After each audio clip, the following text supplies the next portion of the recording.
saya jumpai guru saya kelihatan wajahnya lagi murung, saya nggak akan nanya pada beliau.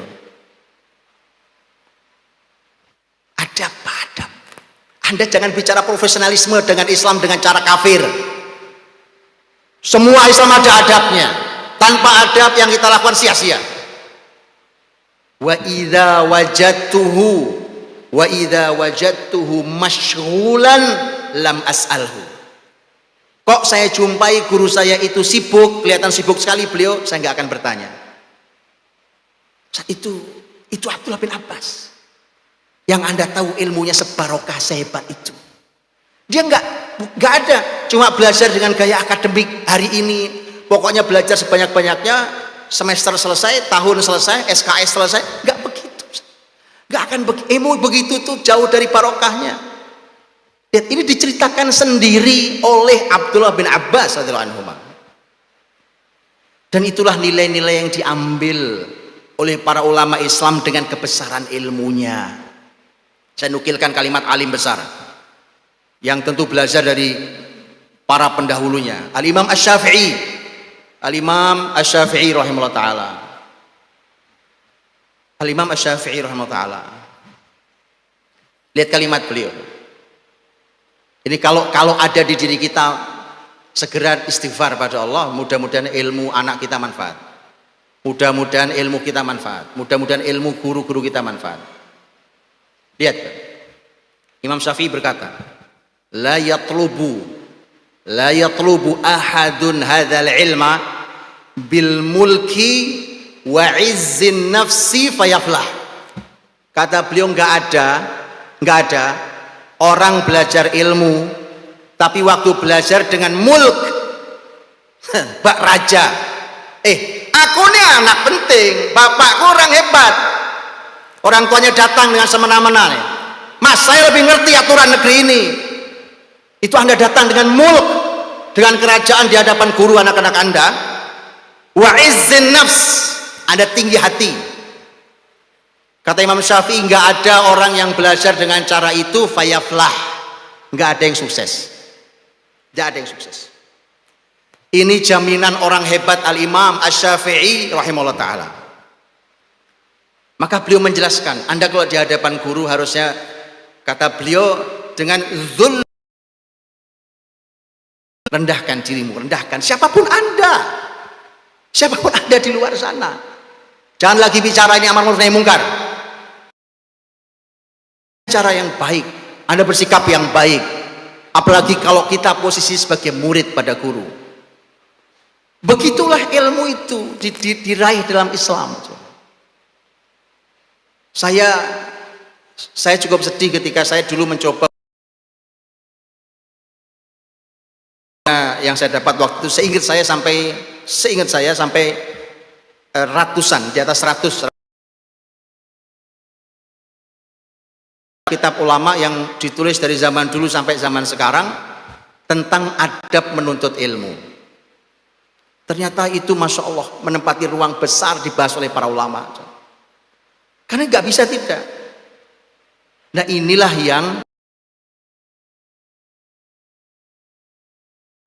karena hari ini ahli ilmu itu transaksional. Anda bayar berapa ke saya, kemudian anak Anda saya ajari apa. Udah sedikit. Dahulu sekolah-sekolah dasar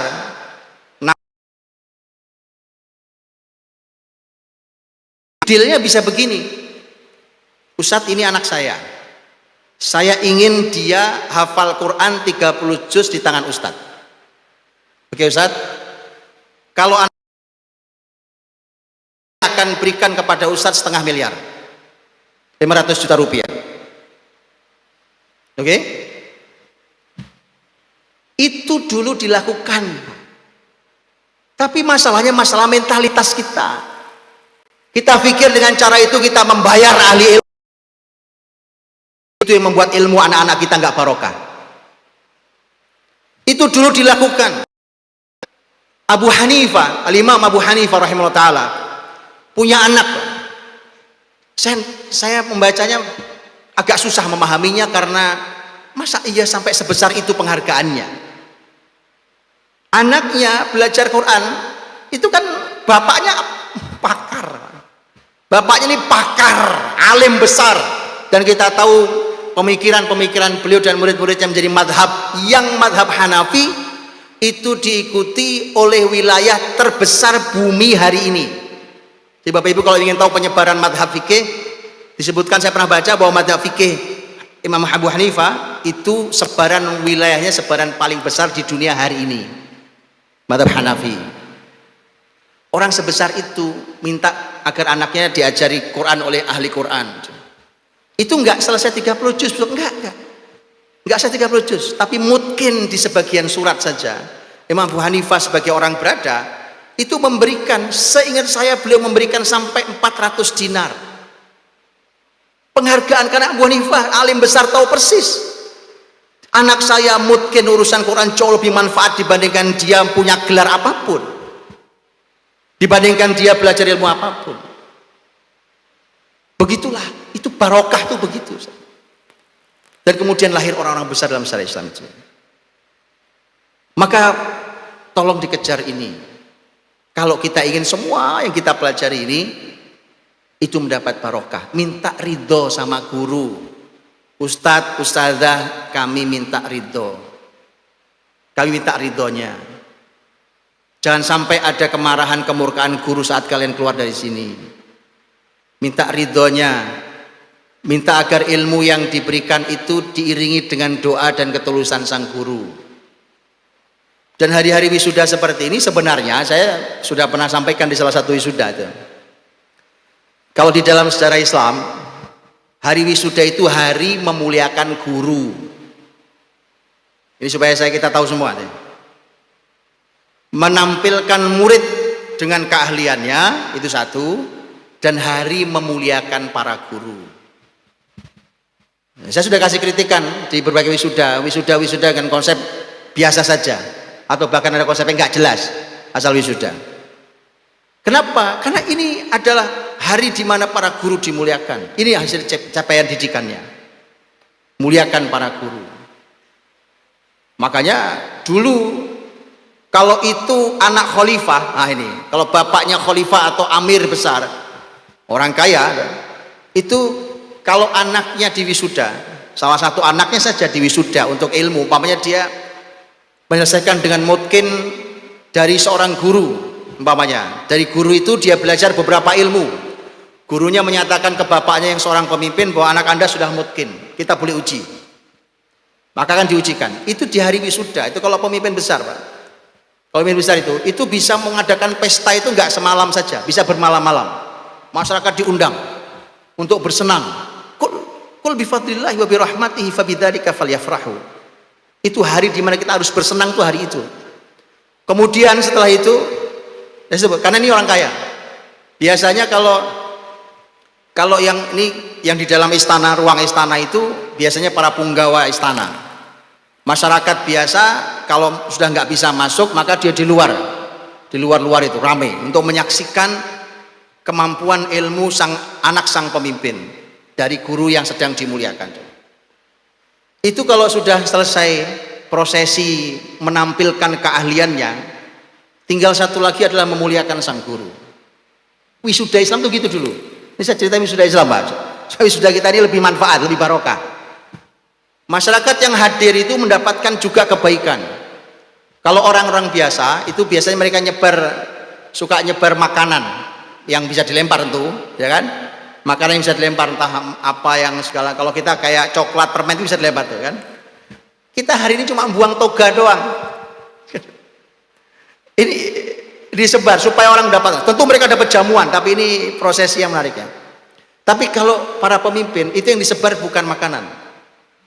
Yang disebar dinar dirham. Disebarkan ke semua yang hadir. Dari panggungnya disebarkan semuanya. Gurunya nggak usah ditanya lagi. Biasanya mereka pakai kayak kayak tempat kecil lah kira-kira ya, tempat gitu. Itu kadang nggak satu, itu dipenuhi dinar dirham. kemudian gurunya dimuliakan semulia-mulianya. Itulah hari wisuda dalam sejarah wisuda ilmu Islam. Karena kita kejauhan. Masalahnya bukan masalah uang, bukan. Kita nggak bicara uang. Masalahnya adalah masalah kita sedang mencari keberkahan ilmu kita dan ilmu keluarga kita. Maka ini mudah-mudahan bisa memberikan petunjuk bagi yang mungkin santri-santri kita masih di Ibnu Abbas ataupun yang setelah ini melanjutkan di tempat-tempat lain untuk belajar. Tanpa itu Anda mau gelar apapun, setinggi apapun, belajar dari manapun, itu belum tentu ilmu itu menyelamatkan kalian dunia dan akhirat. Ilmu yang tidak bermanfaat akhirnya. Padahal ilmu ini yang harusnya adalah ilmu yang bermanfaat. Kalau ilmu bermanfaat, teman-teman, kalau ilmu bermanfaat, orientasi ilmu bermanfaat seperti yang disampaikan Abdullah bin Abbas. Kan kita juga tahu bagaimana salah satu nasihat menuntut ilmu. Umpamanya di manzumahnya Ta'iyah al-Ilbiri dan santri-santri, ada sebagian santri Ibnu Abbas yang menghafalnya. Ta'iyah al-Ilbiri disebutkan bahwa ini nama anaknya. Imam Abu Ishaq al-Ilbiri, ini orang Andalus. Itu memberikan nasihat. Ada yang mengatakan ini nama anaknya, namanya Abu Bakar. Kata bapaknya salah satu baitnya, Abu Bakrin da'autuka law ajabta ila ma fihi hadzuka in aqalta ila ilmin takunu bihi imaman muta'an in nahaita wa in amarta. Itu orientasi ilmu Islam segede itu. Bukan cuma menyelesaikan sekolah, dapat ijazah, dapat kerja atau bikin usaha, habis itu dapat duit. Lihat nasihat orang besar dalam sejarah Islam. Abu Bakar, anakku, Abu Bakrin, da'autuka law ajabta. Aku panggil kau nak. Mudah-mudahan kau mau memenuhi panggilan ayah nih. Da'autuka law ajabta. Aku panggil kau nak, mudah-mudahan kau mau memenuhi panggilan ayah ini. Di mana aku panggil kalian ila ma fihi hadzuka in aqalta. Kalau kamu mau mikir sedikit saja, kata bapaknya, kalau kau mau pakai akalmu, ini adalah sesuatu yang akan sangat manfaat bagi hidupmu. Apa itu? Ila ilmin takunu bihi imaman muta'an in nahaita wa in amarta. Ayah ingin mengajak kamu untuk belajar ilmu, menuju pada ilmu. Yang dengan ilmu itu kamu jadi imam, takunu bihi imaman. Kau jadi pemimpin besar nak. Dengan ilmu itu muta'an, bahkan pemimpin bukan pemimpin biasa, pemimpin yang ditaati, in nahaita wa in amarta, saat kau melarang dan saat kau memerintah. Alim besar. Dan seterusnya, bait itu indah sekali untuk dipelajari dan dihafal sebagai visi misi menuntut ilmu besar dalam Islam. Maka semua Bapak dirahmati Allah, saya juga mengajak untuk yuk dibesarkan visi kita dalam menuntut ilmu. Anda nggak usah niat nyari ijazah. Nah, ijazah itu Anda asal belajar, selesai buktinya dapat ijazah di sini. Itu udah otomatis. Jadi kalau kemudian orang cuma bisa, ini masalahnya kalau ini kita dapat ijazah, ijazahnya bergengsi.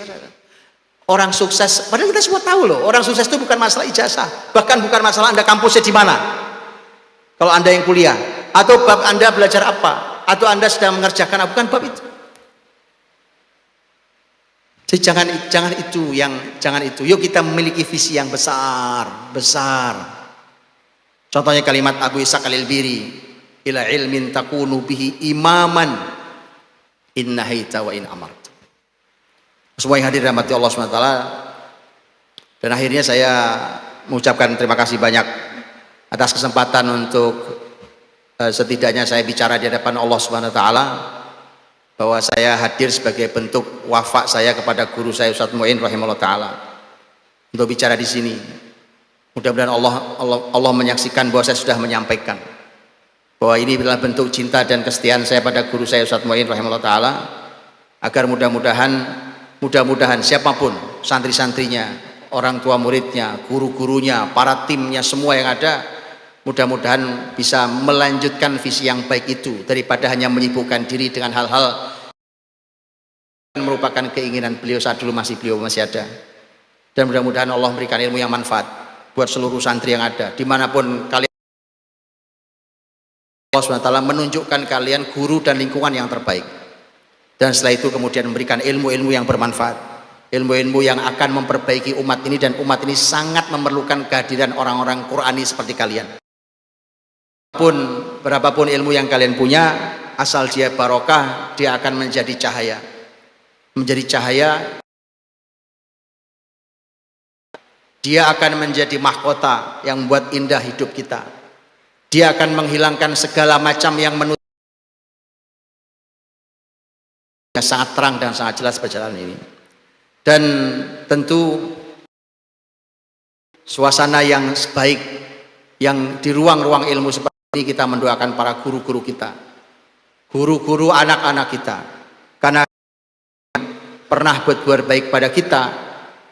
Rasulullah Shallallahu Alaihi Wasallam menyampaikan, kata Nabi, kalau ada orang yang berbuat baik pada kalian, semisal kebaikan itu. Tapi kalau kamu tidak bisa membalas yang semisal, maka doakan yang baik. Itu kaidah jelas. Kalau kita tidak bisa membalas semisal, dan memang tidak akan pernah terbalas kebaikan guru-guru kita, maka doakan yang baik selalu. Doakan beliau, baik yang ada masih bersama kita ataupun yang setelah tiada. Mudah-mudahan Allah memberikan kemuliaan, rahmat bagi seluruh orang tua yang mengharapkan anak-anaknya menjadi anak-anak yang bermanfaat. Dan mudah-mudahan Allah menambahi kemuliaan bagi para guru dan seluruh tim yang ada di Ibnu Abbas. Mudah-mudahan semua yang ada bisa mewujudkan keinginan pendirinya saat memberi nama Ibnu Abbas. Wallahu ta'ala bishawab. Mohon maaf atas salah kurangnya. Astaghfiruka wa atubu ilaik. Assalamualaikum warahmatullahi wabarakatuh.